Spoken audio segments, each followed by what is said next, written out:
Hello friends, मैं doctor Divya अपने YouTube channel में आपका बहुत बहुत स्वागत करती हूँ। आज के इस वीडियो में हम अस्थमा के बारे में बात करेंगे।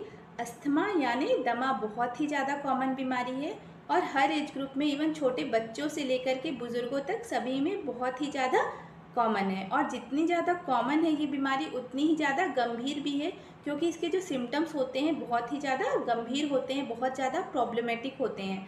तो आज के इस वीडियो में हम अस्थमा के बारे में डिटेल में बात करेंगे कि अस्थमा होता क्या है, अस्थमा होने के पीछे कारण क्या क्या होते हैं, कौन कौन से लक्षण हमें अस्थमा में दिखाई देंगे और होम्योपैथी में अस्थमा को जड़ से ठीक करने के लिए बेस्ट मेडिसिन कौन कौन सी है। तो आप ये वीडियो अंत तक ज़रूर देखें। और अगर अभी तक आपने मेरे चैनल को सब्सक्राइब नहीं किया है या पहली बार आप मेरा वीडियो देख रहे हैं, नए हैं मेरे चैनल में, तो प्लीज़ आप मेरे चैनल को सब्सक्राइब कर दें और नीचे एक बेल आइकॉन का बटन है जिसे आप टैप कर दें, ताकि आपको मेरे आगे आने वाले सभी वीडियो का नोटिफिकेशन मिलता रहे। तो अब हम बात करते हैं अस्थमा के बारे में कि अस्थमा होता क्या है। अस्थमा लंग की या फेफड़े की एक बीमारी होती है जिसमें जो आपकी श्वास नली होती है, रेस्पिरेटरी ट्रैक्ट होता है, उसमें सूजन आ जाती है और वो सिकुड़ जाता है और म्यूकस का प्रोडक्शन ज़्यादा करने लगता है, यानी अत्यधिक मात्रा में बलगम का उत्पादन करने लगता है, जिसके कारण सांस लेने में दिक्कत हो सकती है, सीने से घरघराहट की आवाज़ आती है या सीटी जैसी एक आवाज़ आती है। नॉर्मली होता क्या है, जब आप सांस लेते हैं तो जो एयर रहता है वो आपके नोज़ और माउथ के थ्रू अंदर एंटर करता है, देन उसके बाद फिर वो गले में जाता है, फिर उसके बाद आपके रेस्पिरेटरी ट्रैक्ट से होता हुआ लास्ट में आपके लंग्स तक जाता है। और लंग्स में क्या है, छोटे छोटे वायु मार्ग होते हैं जहाँ पे ये जो एयर होती है वो छन करके जो ऑक्सीजन है वो आपके ब्लड में जाता है। बट जब अस्थमा की कंडीशन होती है तो उसमें आपका जो श्वास नली है उसमें सूजन आ जाती है, और सूजन आने के कारण जो आसपास की जो मांसपेशियां हैं वो सिकुड़ जाती है और अत्यधिक बलगम बनाती है, जिसके कारण वहाँ पे हवा की कमी हो जाती है, एयर की कमी हो जाती है, तो ऑक्सीजन जो है आपका वो जा नहीं पाता ब्लड तक और आपको अस्थमैटिक अटैक्स आने लगते हैं। अगर हम इसके कॉजेज़ की बात करें कि क्या क्या इसके कारण हो सकते हैं, तो इसका फर्स्ट कॉज होता है एलर्जी। अगर आपको किसी भी चीज़ से एलर्जी है, फॉर एग्जांपल आपको डस्ट से एलर्जी है आपको, या किसी भी चीज़ से एलर्जी है, पेट से एलर्जी है, तो भी आपको अस्थमा की प्रॉब्लम हो सकती है। जेनेटिक भी हो सकती है अस्थमा की प्रॉब्लम। अगर आपकी फैमिली हिस्ट्री में किसी को भी पहले अस्थमा रह चुका है, फॉर एग्जांपल आपके फादर को, मदर को, या आपके ग्रैंड पेरेंट्स को, जैसे आपके दादा दादी हैं या आपके नाना नानी हैं, किसी को भी अस्थमा की प्रॉब्लम रह चुकी है, तो आप अस्थमा के लिए ज़्यादा प्रोन हो जाते हैं। उन लोगों को जो ह्यूमिड एरिया में रहते हैं, बहुत नमी वाली जगह में रहते हैं, वो भी अस्थमा के लिए बहुत ज़्यादा प्रोन होते हैं, उनको भी अस्थमा होने के चांसेस ज़्यादा होते हैं।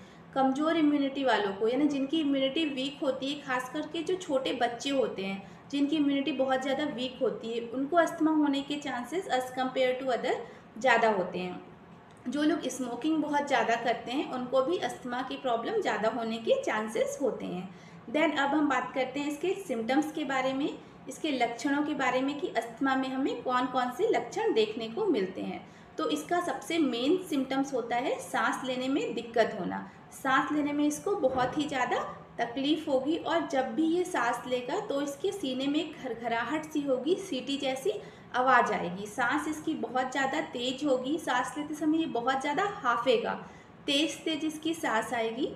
जैसे आप हाफी आना बोलते हैं, एकदम से वो पेशेंट हाफने लगता है सांस लेते समय, बहुत ज़्यादा उसको घबराहट होती है, बहुत ही ज़्यादा उसको बेचैनी होती है। और जब उसको अस्थमा के अटैक आते हैं तो बहुत ज़्यादा उसको पसीना निकलने लगता है, हाथ पैरों से बहुत ही ठंडा सा उसको पसीना निकलने लगता है, बहुत ज़्यादा उसको खांसी आती है, खास करके रात में जब वो सोने जाता है तो रात में उसकी खांसी जो है वो बहुत ज़्यादा बढ़ जाती है। जैसे ही वो बात करेगा किसी से या फिर वो हंसेगा, रोएगा, तो उसकी जो खांसी है वो बहुत ज़्यादा बढ़ जाएगी। पेशेंट बहुत ज़्यादा थकान फील करेगा, इन सब की वजह से, खांसी की वजह से उसकी चेस्ट में बहुत ज़्यादा पेन भी इसको रह सकता है। तो ये सारे ही लक्षण जो है वो अस्थमा के होते हैं, और ये सारे ही लक्षण हमें अस्थमा में दिखाई देते हैं। अब हम बात करते हैं इसकी होम्योपैथी मेडिसिन के बारे में कि कौन कौन सी मेडिसिन है जिसका यूज़ करके आप अस्थमा की प्रॉब्लम को जड़ से परमानेंटली क्योर कर सकते हैं। तो इसकी फर्स्ट मेडिसिन है arsenic album. Arsenic album medicine asthma में बहुत ही अच्छा वर्क करती है, बहुत ही अच्छे इसको रिजल्ट होते हैं। उन लोगों को जिनकी अस्थमा की प्रॉब्लम रात में बढ़ जाती है, यानी रात में जैसे ही ये सोने जाता है वैसे ही इसको खांसी आने लगती है, और ख़ास करके मिडनाइट में, यानी आधी रात हुई जैसे 12 बजे 1 बजे, उसके बाद इसके सिम्टम्स और ज़्यादा बढ़ गए, बहुत ज़्यादा खांसी आने लगी, बहुत ज़्यादा सांस लेने में दिक्कत होने लगती है इसको, जिसकी वजह से रात में इसका सोना भी बहुत ज़्यादा मुश्किल हो जाता है। तो ऐसे पेशेंट को हम आर्सेनिक एल्बम प्रिस्क्राइब करते हैं। आर्सेनिक एल्बम 30 पोटेंसी में देंगे, दिन में 3 बार, मॉर्निंग में, आफ्टरनून में और इवनिंग में 2 ड्रॉप डायरेक्टली टंग में। देन सेकेंड मेडिसिन होती है स्पॉन्जिया टोस्टा। स्पॉन्जिया टोस्टा भी बहुत ही अच्छा वर्क करती है अस्थमा के केस में। इसका मेन सिम्टम्स है इसको सूखी खांसी आती है।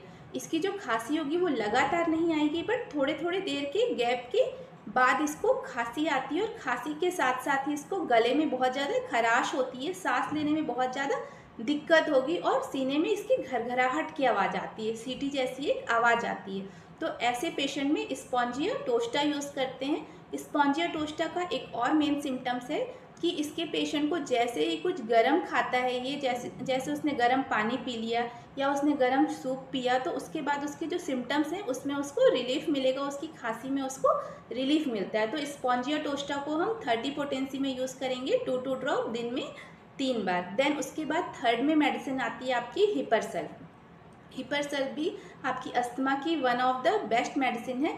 हिपरसल्फ मेडिसिन मेनली उन लोगों को प्रिस्क्राइब की जाती है जिनके ये जो सिम्टम्स है अस्थमा के, वो ठंड में या जैसे ही वो ठंडी हवा के कांटेक्ट में जाता है वैसे ही उसके सिम्टम्स बढ़ जाते हैं। बहुत ज़्यादा उसको घबराहट होने लगती है, जैसे ही वो कोल्ड एयर के कांटेक्ट में जाता है बहुत ज़्यादा बेचैनी होने लगती है, उसको सांस लेने में बहुत ज़्यादा दिक्कत होने लगती है। और उसके बाद वो जैसे ही ठंडी हवा से वापस आता है, वो मतलब गर्म जगहों पे आता है, या फिर वो गर्म ब्लैंकेट से कवर कर लेते हैं जब उस पेशेंट को, तो उसके बाद उसके सिम्टम्स में उसको रिलीफ मिलता है। तो उसको हिपरसल्फ प्रिस्क्राइब करेंगे। हिपरसल्फ 30 पोटेंसी में दिन में 3 बार, 2 ड्रॉप डायरेक्टली टंग में। देन उसके बाद आपकी मेडिसिन आती है इपिकॉक। इपिकॉक मेडिसिन खास करके जो छोटे छोटे बच्चे हैं उनमें बहुत ही अच्छा वर्क करती है। उनको कंटिन्यू खांसी आती है, और खांसी उनको ऐसी आती है कि खांसते खांसते जो बच्चा होता है, जो पेशेंट होता है, वो वॉमिट कर देता है, और वॉमिट के बाद उसके सिम्टम्स में उसको रिलीफ मिलता है, आराम मिलता है उसको। तो ऐसे पेशेंट को इपिकॉक प्रिस्क्राइब करेंगे। इपिकॉक 30 पोटेंसी में दिन में 3 बार, 2 ड्रॉप डायरेक्टली टंग में। देन उसके बाद आपकी मेडिसिन आती है natrum sulph. Natrum sulph medicine भी खास करके जो छोटे छोटे बच्चे होते हैं उनमें बहुत ही अच्छा वर्क करती है, खास करके उन बच्चों में जिनमें नमी वाले वेदर में रहने के कारण या नमी वाले जगह में रहने के कारण अस्थमा की जो प्रॉब्लम्स है वो आ गई हैं, और ऐसी जगह में उनकी प्रॉब्लम्स और ज़्यादा बढ़ जाती है। उन लोगों में आपका नेट्रम सल्फ बहुत ही अच्छा वर्क करता है। नेट्रम सल्फ को भी आपको 30 पोटेंसी में प्रिस्क्राइब करना है, 2 ड्रॉप दिन में 3 बार। देन उसके बाद आपकी मेडिसिन आती है डलकामारा। डलकामारा के भी सिम्टम्स जो होते हैं वो सेम आपके नेट्रम सल्फ जैसे ही सिम्टम्स होंगे, यानी ह्यूमिड वाले जो वेदर है उसके कारण ही इसकी जो प्रॉब्लम्स है वो बढ़ जाएंगी।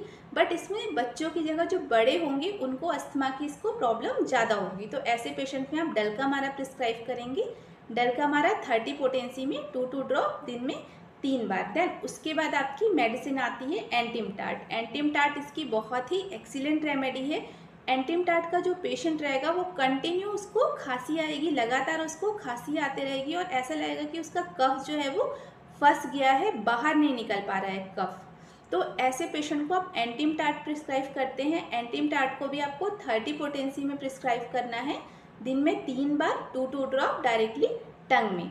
ये सारी ही मेडिसिन बहुत ही अच्छा वर्क करती है आपके अस्थमा के केस में। इनमें से जिसके भी साथ आपके सिम्टम्स मैच करते हैं वही मेडिसिन आपके लिए बेस्ट मेडिसिन है।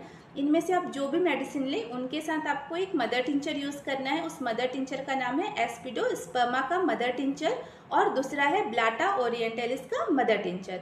इन दोनों ही का आपको मदर टिंचर लेके आना है। ये दोनों ही मदर टिंचर अस्थमा के लिए स्पेसिफिक होते हैं और बहुत ही अच्छा रिजल्ट है इन दोनों का।